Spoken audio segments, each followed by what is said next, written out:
Glória a Deus. Ô povo animado. Glória a Deus. Aleluia. Boa noite, igreja. Paz seja convosco. Eu tenho que aprender, né? Se essa aqui vai ser minha casa daqui um tempo, eu tenho que aprender a falar igual. Amém? Glória a Deus. Queridos, amém. Pode aplaudir Jesus. Glória a Deus. Não sei se o pastor Leodoro vai me receber, né? Se intercede por mim aí, tá bom? Glória a Deus. Queridos, como foi bom esses 3 dias ali, com esses adolescentes e jovens. Nós vivemos momentos ali incríveis, e eu quero louvar a Deus pela vida de cada um de vocês, porque eu aprendi muito naquele lugar, com cada um de vocês. Até me assustei, porque tem um amigo meu, Rodrigo, lá de Taubaté, e quando eu cheguei lá no evento, eu vi ele lá, eu falei, ué, o Rodrigo está aqui. Quando eu fui ver, era o Patrick. Mas é idêntico, irmãos, depois eu mostro a foto para vocês verem. É idêntico.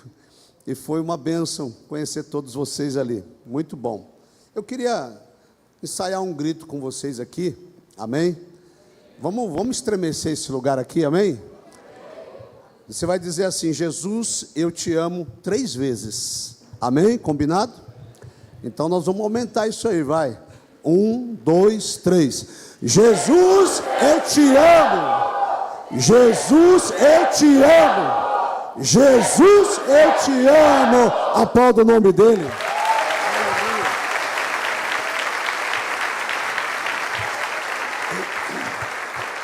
Glória a Deus. Senta um minutinho, por gentileza. Que bom que você veio. Fico muito feliz. Ganhei uma Bíblia muito abençoada, personalizável, ó.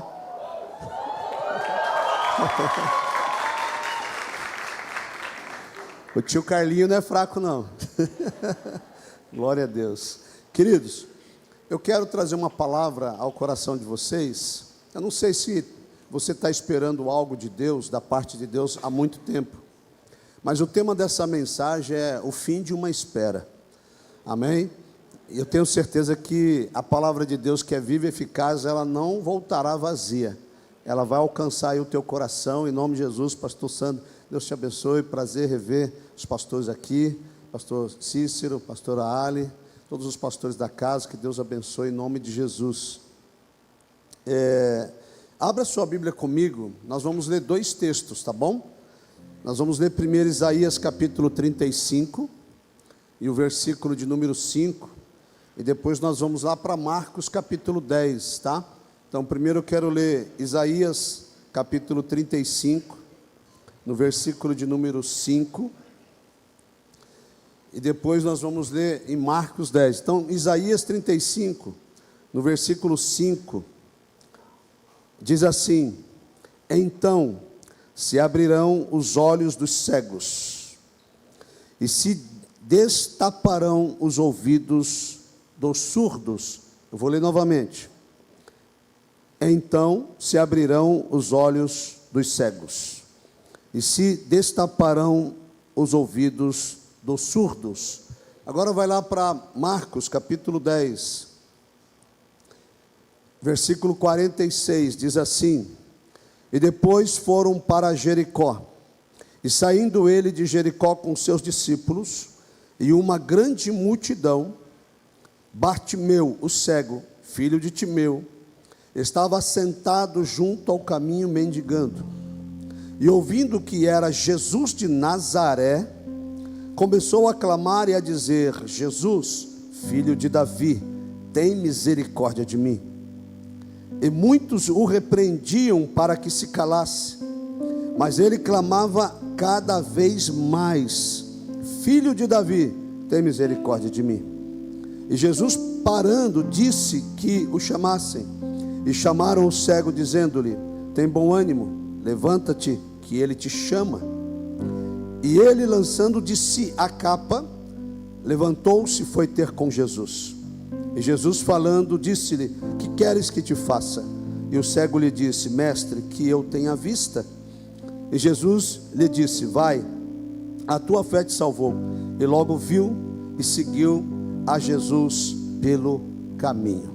Feche seus olhos, incline a sua fronte por gentileza. Senhor, maravilhoso Deus, eis aí, Senhor, a tua noiva, Pai.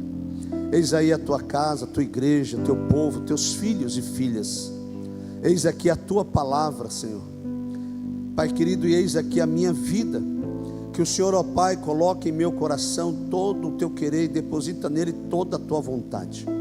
Preencha, Senhor, cada espaço disponível em meu coração, para que no abrir da minha boca flua a tua palavra, e que esta palavra, Senhor, vá de encontro aos corações aqui nessa noite. Produza vida em cada um deles, ó Pai, em nome de Jesus. Pai, enquanto nós estivermos aqui ministrando, que o teu Espírito Santo, Pai, que sonde aqui os pensamentos, as intenções do coração, que o teu Espírito Santo produza cura e libertação em nosso meio, em nome de Jesus. Amém, igreja? Glória a Deus.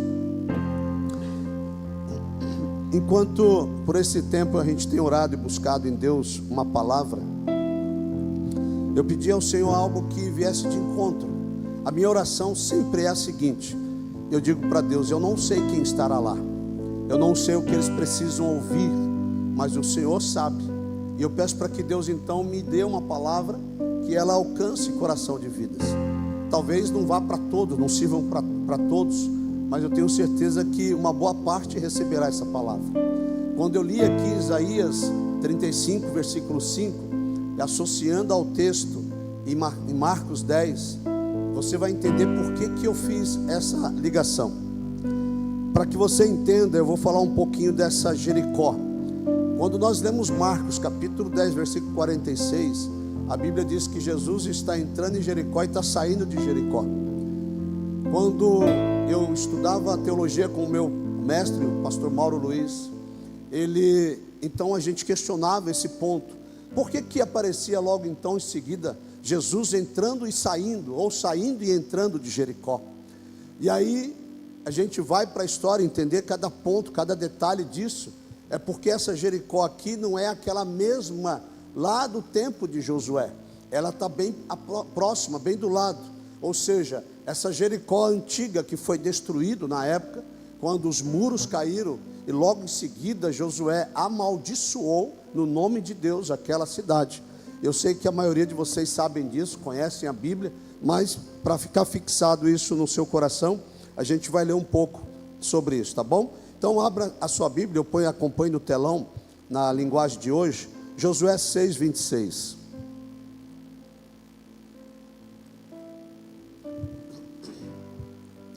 Que o Senhor me dê graça aqui com a voz aqui. Gritei tanto naquele lugar, mas meu Deus. Josué 6, 26 diz assim, ó. Isso aconteceu aproximadamente 1400 anos antes de Cristo. Nessa ocasião, Josué amaldiçoou a cidade em nome de Deus, dizendo: quem tentar construir de novo esta cidade de Jericó, olha só, será amaldiçoado pelo Senhor. Quem puser os alicerces, perderá o filho mais velho. Quem colocar os portões, perderá o filho mais moço. Ou seja, Josué, ele está dizendo que aquela cidade destruída, devastada, não deveria ser reconstruída. E se alguém ousasse reconstruir, ele perderia o primogênito logo no início da obra, e quando ele fosse concluir a obra, ele perderia o filho caçula. Então a palavra de Deus, ela não volta vazia, e ela vai se cumprir daqui a pouco, essa palavra. Mas para que você entenda, aqui, nessa nova Jericó, para você acompanhar cada detalhe, essa palavra que Josué ele lançou, ela se cumpriu alguns anos depois. No ano 561 a.C., a Bíblia vai dizer lá em 1 Reis, capítulo 16, versículo 34, vai dizer o seguinte: durante o reinado de Acabe, Hiel, que era de Betel, reconstruiu a cidade de Jericó. E como o Senhor tinha dito por meio de Josué, filho de Num, Hiel perdeu Abirão, seu filho mais velho, quando colocou os alicerces de Jericó, e perdeu Segube, o seu filho mais novo, quando colocou os portões. A palavra de Deus se cumpriu. O homem de Deus, ao lançar aquela palavra, alguém que foi lá ousadamente e reconstruiu a cidade, ele pagou um preço muito alto, porque um homem de Deus, a mulher de Deus, quando ele abre a boca para falar algo segundo a vontade de Deus, cumpre, queira ou não queira, tem que cumprir. Amém, igreja? E às vezes nós precisamos ter essa ousadia, assim como foi até próprio Elias, quando ele disse ali para o rei Acabe: não vai chover, nem orvalho cairá do céu, senão segundo a minha palavra. Quando você está autorizado por Deus para falar algo, irmãos, Deus assina embaixo, e a palavra de Deus, ela tem que se cumprir à risca. Essa nova Jericó, ela foi construída pelo Herodes o Grande. Herodes, o rei Herodes, era um rei construtor. Ele construiu muitas coisas no seu tempo. Herodes, ele constrói ali a cidade, ali bem próximo da antiga Jericó, aproximadamente 1 quilômetro da outra. Então tem as ruínas aqui, e isso Deus queria transmitir para o povo uma mensagem até silenciosa. Quando as pessoas olhassem para aquelas ruínas, todos soubessem que foi Deus que ordenou que ali fosse destruído, que as muralhas fossem ali tragadas pelo poder de Deus. Então agora Herodes, bem próximo dessa Jericó, ele constrói uma nova Jericó. Por isso a Bíblia em Marcos 10:46 diz: e Jesus, entrando em Jericó, saía de Jericó, porque ele passava por uma e entrava na outra. Eram próximas essas, a cidade nova e a cidade velha. E aqui nós sabemos que Jericó é a cidade mais antiga do mundo. Ela tem cerca de 11 mil anos, segundo a história que lemos. Ela tem cerca de entre 10 até 12, mas geralmente o pessoal concorda mais em 11 mil. A cidade habitada mais antiga da face da terra. Então Jericó, ela tem muita história para nos contar, muita história para nos ensinar. Quando ela fica a 25 quilômetros de Jerusalém, na Cisjordânia. Jericó, ela também tinha um caminho, que quando alguém descia de Jerusalém para Jericó, era um caminho muito perigoso. Tanto é que São Jerônimo, ele chamava esse caminho de trajeto sangrento. Ali então se fala até do bom samaritano, daquela história que Jesus conta usando aquela expressão. A palavra de Deus ainda não vai nos ensinar que nessa época aqui, segundo a história, em Jericó havia cerca de 100 mil habitantes. Jericó fabricava bálsamo. Era possível sentir o cheiro, o aroma daquela cidade, a nova Jericó. A palavra Jericó quer dizer perfumado. Ela aparece 54 vezes no Antigo Testamento e 7 vezes no Novo Testamento. Quando Herodes, no seu tempo, começa a construir muitas coisas, ele construiu um palácio na parte alta da cidade, na nova Jericó. Ele construiu a Cesareia Marítima, ele construiu a fortaleza de Massada, ele construiu ali essa fortaleza ao sudoeste do Mar Morto. Ele também reconstruiu o templo de Jerusalém. E o filho de Herodes dá sequência a toda essa construção, quando em Tiberíades também ele constrói ali, nas margens do mar da Galileia. Então veja que Jericó foi uma cidade em que chamou a atenção de Herodes. Ele começa a construir na parte alta. Ali, essa cidade vai ser até chamada de cidade sacerdotal, porque naquela época haviam entre sacerdotes e levitas 18 mil homens à disposição do templo. Só de mais ou menos sacerdote havia 12 mil. E 90% desses sacerdotes, eles moravam na parte alta da cidade. Na parte alta, lá em Jericó, moravam os ricos. Morava ali o Herodes, morava ali também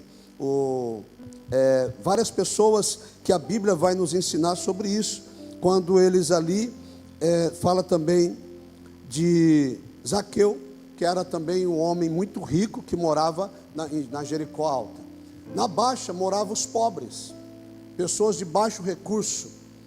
Então, quando eu comecei a estudar um pouco mais essa história, eu percebi que Jesus tinha um propósito. Ao sair lá de Jerusalém para ir até Jericó, e ele percorrendo cerca de 25 quilômetros, eu falei, por que Jesus se preocupa tanto assim, em sair de Jerusalém, com a missão que ele tinha um prazo, um tempo para ministrar, mas ele se dedica e vai até Jericó, a 25 quilômetros de distância, para falar a 2 homens naquele lugar. Nós entendemos, irmãos, que ali em Jericó, na parte alta, onde os ricos estavam, tinha um propósito de Deus, de Jesus entrar lá, porque Zaqueu, ele, na sua história, ele é um homem primogênito, ele é filho, o primeiro filho de seu pai. Deus tinha um propósito em enviar Jesus naquele lugar. E estudando um pouco mais a história de Bartimeu, se descobre que ele é o caçula do seu pai. Eu vejo Deus trabalhando nisso aqui para quebrar todo tipo de maldição. Quando Jesus então ele vai até a Jericó Alta, ele vai ministrar ali para um homem chamado Zaqueu, ele está passando por ali. Se você ler Lucas capítulo 19, você vai perceber Jesus entrando em Jericó e de repente Zaqueu, que era um homem de baixa estatura, sobe numa árvore, espera Jesus passar, Jesus para diante dele e olha, Zaqueu, desce depressa, porque hoje me convém pousar em sua casa. De repente tem algum Zaqueu aqui que Deus está dizendo, desce daí onde tu estás, porque hoje é necessário Jesus pousar em sua casa. Amém, igreja? Então nós vemos que diante de tudo aquilo, é um homem, ele era chefe dos cobradores de impostos. Ele não era um cara muito querido, era um cara que tirava recurso das famílias. Só que de repente, Jesus entra na casa dele, e ali depois de Zaqueu se entregar totalmente e colocar Jesus em primeiro plano na sua vida, Jesus fala para ele assim, hoje veio a salvação a esta casa, porque este também é um filho de Abraão. Amém, igreja? Então, só que para você entender, o que Bartimeu tem a ver com toda essa história? Em Jerusalém haviam 150, aliás, 1.500 sinagogas. O que eram as sinagogas? O local onde eles se reuniam para ler a Bíblia, para ler a Torá, para estudarem, comentarem sobre ela. Isso começou em que época? Quando Deus mandou que o seu povo, ali permitiu que eles fossem capturados e levados para a Babilônia. Lá eles ficaram 70 anos. Lá surgiu a primeira sinagoga. Foi lá que eles se reuniam, e ali entre eles havia 120 escribas, que liam as escrituras, que comentavam sobre ela. E as sinagogas então agora começam a se multiplicar. Nesse período há 1.500, só em Jerusalém há 480 sinagogas. Há uma história, e isso é verídico, que os judeus tinham um costume de pegar os seus filhos e levar à sinagoga, para que ali eles ouvissem a leitura do livro sagrado, sendo ele são ou com alguma deficiência. As crianças eram levadas de segunda a sexta para ouvir a palavra de Deus. O Antigo Testamento era lido para eles ali. Então, independente se fosse um filho saudável ou com alguma deficiência, eles ouviam a palavra de Deus na sinagoga. No sábado, ia toda a família, e ali eles recebiam essa ministração que era liberada da palavra de Deus. O que acontece aqui?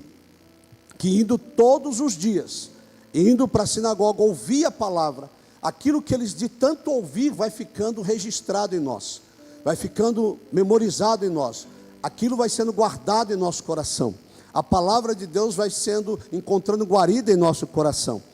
E aí num certo dia, ali está acontecendo algo vai surgir naquele momento, tá?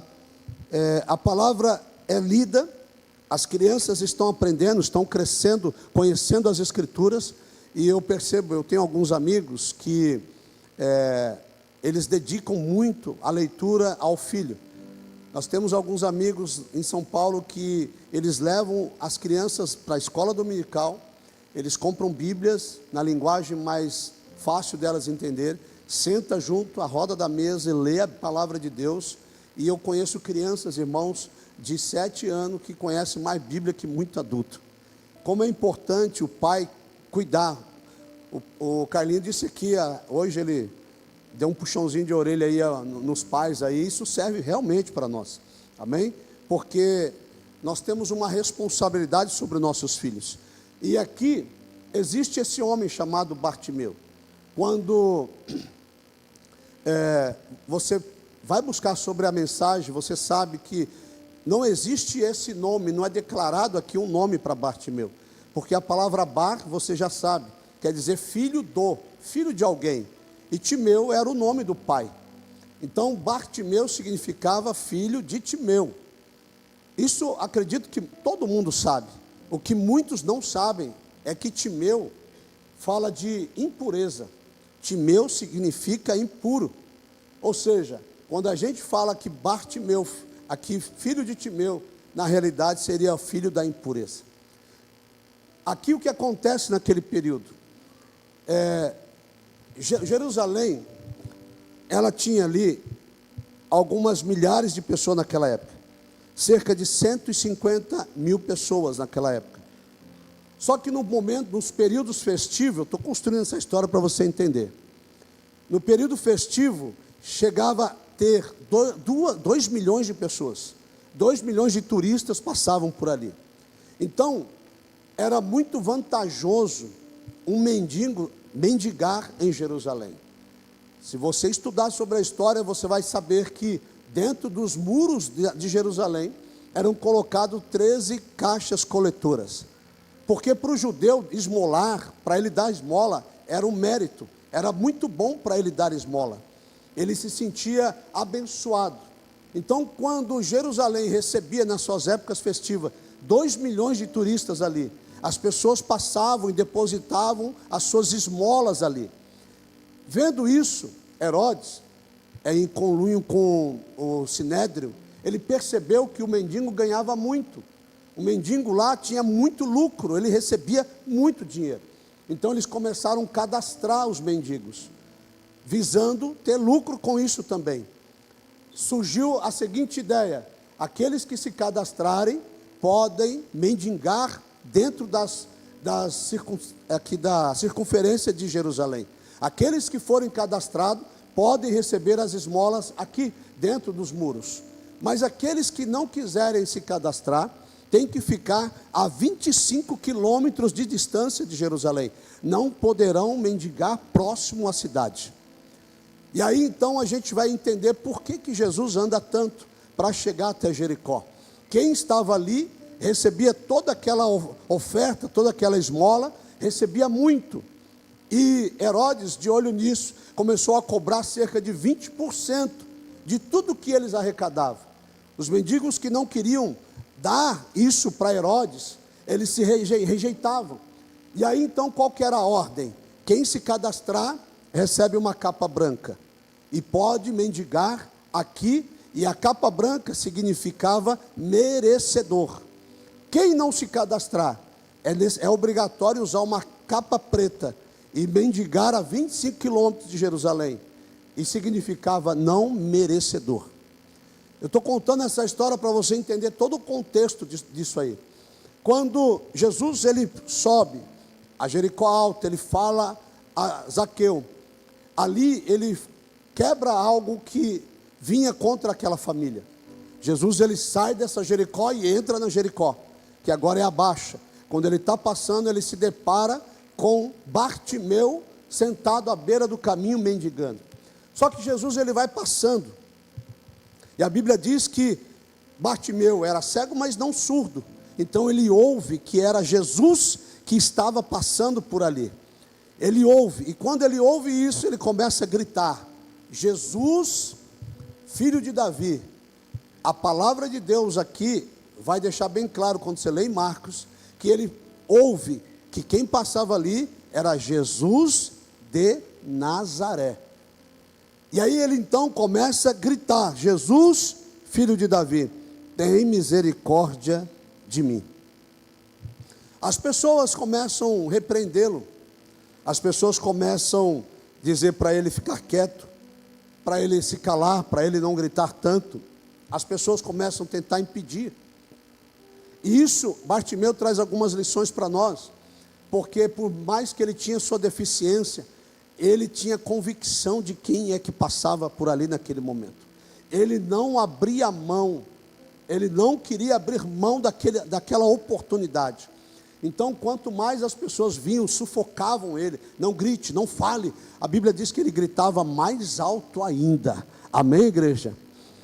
É assim que às vezes acontece. Quando você está num propósito, quando você quer jejuar, vem tanta... Irmãos, é só você fazer um propósito de jejum, meu Deus do céu, o povo parece que é inspirado a fazer aquelas comidas da hora.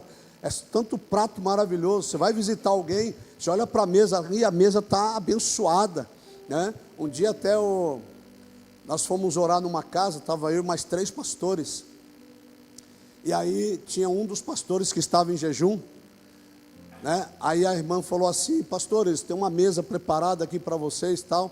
Aí o pastor falou assim: mas eu não posso. Aí só que ele deu uma olhadinha assim, ó. Ô irmão, tem um lugar para mim orar aí? Entregou o jejum na hora, irmão. Só que ele entregou a bênção dele também, né? Uma vez eu conheci uma história que abrindo um parênteses aqui na mensagem para falar de jejum. Deus moveu o coração de um jovem para ele começar a jejuar. E ele tinha que jejuar por algum tempo, um período. E ele ficou firme naquilo, ficou firme. Só que tinha uma festa de família, ele precisava ir naquela festa de família. E todo mundo ali: não, toma um refrigerante, toma um suco, come uma carne. Não, estou tranquilo, fica à vontade aí. Aí insistiram tanto, naquele dia, faltava um dia para ele terminar o propósito. Aí ele contando esse testemunho, ele de tanto insistirem, ele cedeu. Ele entregou o jejum e comeu, participou daquele churrasco, naquele momento de festa. Passou mais ou menos uns 3 dias, ele está saindo assim do portão da garagem dele assim, passa uma mulher, aquelas irmãs do coque, sabe? Ela passou, deu 2 passos para frente e voltou, e disse assim: homem, contei eu os dias do teu jejum, estava eu entregando e enviando a tua bênção, mas você perdeu. Olha só, uma desconhecida foi usada por Deus para entregar isso para ele. Fecha parênteses, volta aqui para a mensagem. O que a palavra de Deus está nos ensinando aqui, irmãos, é que Jesus, ele está nos mostrando que Bartimeu, independente do nível social, da cultura, independente de qualquer coisa, Deus não faz acepção de pessoas. Posso ouvir um amém? O que é interessante, eu queria que você soubesse, é que quando Bartimeu ouve que era Jesus de Nazaré que passava por ali, talvez para alguns isso ficaria desapercebido. Por quê? Porque nesse período, Flávio Joséfo, no seu livro, ele diz que o nome Jesus não era único e exclusivo. Naquele período haviam 20 pessoas, pelo censo, registrado com o nome de Jesus. E aí então, se havia outras pessoas com o nome de Jesus, como que isso então fica tão aguçado aos ouvidos de Bartimeu? Quando você lê lá em Atos capítulo 13, versículo 6, você vai ver que lá fala de um mago, uma pessoa que fazia artes mágicas, que não era boa pessoa. O nome, ele era chamado de Bar-Jesus, ou seja, ele era filho de alguém chamado Jesus. Então o nome Jesus não era um nome assim tão exclusivo, havia outras pessoas, mas quando ele ouve que era Jesus de Nazaré que passava por ali, ele começa a gritar. Quando a Bíblia fala para nós que naquele momento ele escuta isso, a Bíblia fala que Jesus teria que viver lá em Nazaré, para que ele fosse chamado o Nazareno. Tudo isso que a Bíblia fala no Antigo Testamento sobre Jesus, vai servir de ponto de partida para Bartimeu. Bartimeu então, quando ele começa a ouvir que é Jesus de Nazaré que passa por ali, ele começa a gritar: Jesus, filho de Davi.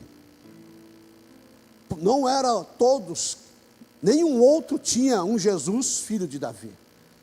Ele sabia do que estava falando.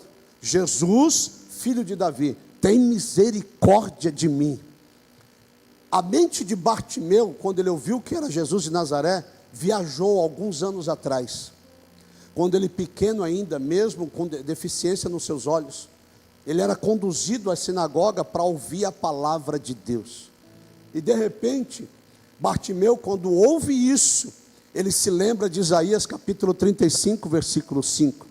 Uma promessa que havia de vir, que aquele que viria, abriria os olhos do cego, e destamparia o ouvido dos surdos. Ele começa a gritar: Jesus, filho de Davi, tem misericórdia de mim. Ele insiste, mas o que acontece aqui, é que quando Jesus para, porque ele está insistindo, ele para e diz: chame-o, traga-o aqui. E aí os discípulos vão e dizem: tem bom ânimo, porque ele te chama. Tem bom ânimo, porque ele te chama. Mas sabe o que eu vejo, irmãos, de incrível na atitude de Bartimeu? É porque ele usava uma capa que significava não merecedor. E a primeira atitude de Bartimeu era lançando de si a capa. A Bíblia diz que ele lançou de si a capa. O mundo às vezes coloca rótulos em você. O mundo, às vezes até a própria família, fala para você assim: esse aí não vai dar em nada, essa aí não tem futuro, esse aí vai ser que nem o pai dele. Acho que alguém já ouviu isso. Essa daí vai ser que nem fulano de tal. As pessoas vão colocando capas em você, vai colocando rótulos em você. Mas quando a palavra de Deus vem na tua direção, irmãos, você precisa tomar uma atitude. Se eu recebo uma palavra que eu estou curado, eu preciso tomar posse dessa palavra. Eu preciso me comportar como alguém que já está curado. Eu preciso ativar essa palavra no mundo espiritual. Se Deus disse para mim: eu vou te dar isso, eu vou te dar aquilo, eu vou te dar um carro, então você precisa preparar a sua garagem. Você precisa ter a sua habilitação. Porque se a Bíblia diz, e a palavra de Deus vem na tua direção, tome posse em nome de Jesus. Amém, igreja? Quando Bartimeu, ele lança de si a capa, ele está arrancando fora todo aquele rótulo que colocaram nele. Ele não era merecedor, ele não tinha direito às bênçãos, só que ele estava agora diante daquele que um dia não cadastrou Bartimeu no livro do Sinédrio, mas cadastrou Bartimeu no livro do céu, dizendo: você é merecedor, você pode receber a bênção, louvado seja o nome de Jesus. Então a palavra de Deus, irmão, ela vai fazer isso.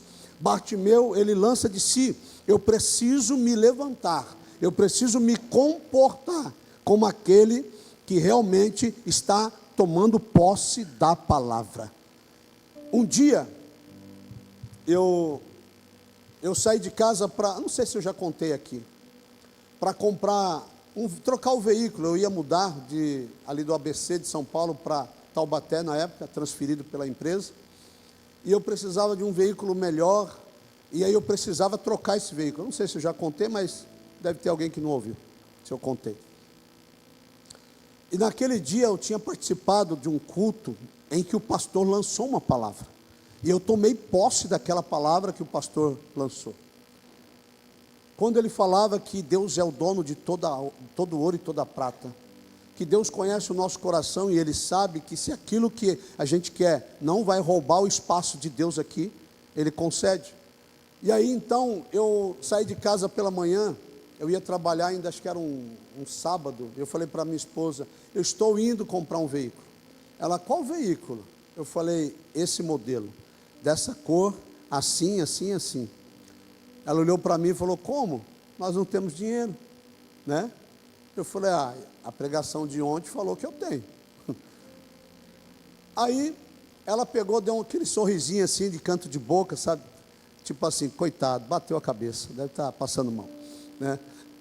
E aí eu falei: tá bom, eu estou indo. E eu descrevi o veículo, a cor, o modelo, o que teria de opcionais. 2 horas depois, eu buzinei no portão de casa para ela abrir o portão. E ali o rapaz da loja veio junto, eu com outro carro, ele estacionando o carro exatamente do jeito que eu falei para ela. Ela teve que abrir o portão, olhar, meio que sem entender nada, mas ela só teve que glorificar e adorar a Deus naquele momento. O que eu quero dizer para você, não estou pregando aqui prosperidade assim não, irmão. Prosperidade é de Deus, é uma consequência da nossa vida com Deus. Prosperidade é uma consequência da tua obediência à palavra, amém? Mas o que eu quero dizer é que você precisa se posicionar como Bartimeu se posicionou. Você precisa estar atento, porque foi através de uma palavra que ele recebeu lá atrás, que ele então aproveitou o momento da passagem de Jesus ali, e ele recebe a cura. Quando Bartimeu lança de si a capa, ele está arrancando os rótulos. Sabe quando Davi chega para levar pão e queijo para os irmãos na batalha, e aí ele pergunta: o que está acontecendo aí? Ah, tem aquele cara ali, ó, aquele grandão lá, está afrontando todo mundo aqui. Ué, e aí, vocês não foram lá? Ah não, o cara é muito forte, é grande. Aí Davi escutou que o rei estava dando a mão da filha, e comeria a família dele na roda da mesa por todos os anos. Davi falou: o quê? Estou nessa. Mas só que alguém olhou para Davi e menosprezou, porque era um jovem franzino, era um gentil aspecto, diz a Bíblia. Menosprezaram Davi. E se você ler em 1 Samuel 17:33, você vai ver ele diante do rei falando: Saul, deixa eu ir lá bater naquele grandão lá. Não, você não pode. Você é muito novo, é um rapazinho. O Golias, ali, ele é guerreiro desde a sua mocidade. Ou seja, ele vai te estraçalhar.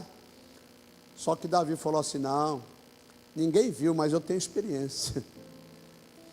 Tem hora que Deus te leva para o secreto, irmão, só para te dar experiência. A Bíblia diz que Davi, ele livrou as ovelhas do pai dele da boca do leão, da boca do urso. Ele rasgou ali esses animais, protegendo as ovelhas do seu pai. Ninguém viu, mas Deus viu. Ninguém sabia, mas Deus estava treinando Davi. Ele não precisou de holofote, não precisou de manchete, mas Deus ali no anonimato estava trabalhando na vida dele, porque o que Deus mostrava com aquilo era preparando Davi para enfrentar dois gigantes ali. O leão representava o rei Saul, o urso representava o gigante Golias. Deus estava preparando Davi no anonimato. Saul chega para ele e fala assim: contra aquele lá você não pode. Ele falou: não, eu posso. Toma aqui as minhas armas. Não, eu tenho a minha. Cadê a sua? Eu vou lá no rio. Ele pegou 5 pedrinhas de riacho para combater um gigante. Irmão, o que eu quero dizer para você: você precisa se posicionar em Deus. Existe uma palavra liberada sobre a nossa vida. Existe uma palavra liberada para que eu e você tome posse. Eu recebi um pregador um tempo atrás em nossa igreja. Ele tinha muita amizade com alguns judeus, e ele compartilhou algo comigo, dizendo: pastor Ronaldo, eu recebi algo da parte de Deus quando um judeu me explicando o que era o Parnassá. Eu falei: pastor, o que é esse Parnassá? Ele falou assim: é quando Deus tem uma promessa para a sua vida, e aquela promessa ela tem um prazo para se cumprir. Pode demorar 10, 15, 20, 30 anos. Mas o Parnassá é quando Deus entende que você está tão preparado e pronto, que Ele antecipa os anos e entrega a tua bênção antes da data. Aí ele falou isso, eu tomei posse. Eu anotei na capa da minha Bíblia e comecei a orar e viver aquilo. Coloquei diante de Deus alguns pedidos ali, orando, algo que seria para mim impossível. Deus me abençoou, escancarou as portas, irmãos, quando eu apresentei algo diante do Senhor, algo que parecia que ia demorar 20 anos, demorou 7 meses, e eu tomei posse do que eu precisava. Bênçãos sem medidas, bênçãos sem medidas. Eu queria que você, nesse momento, se colocasse de pé.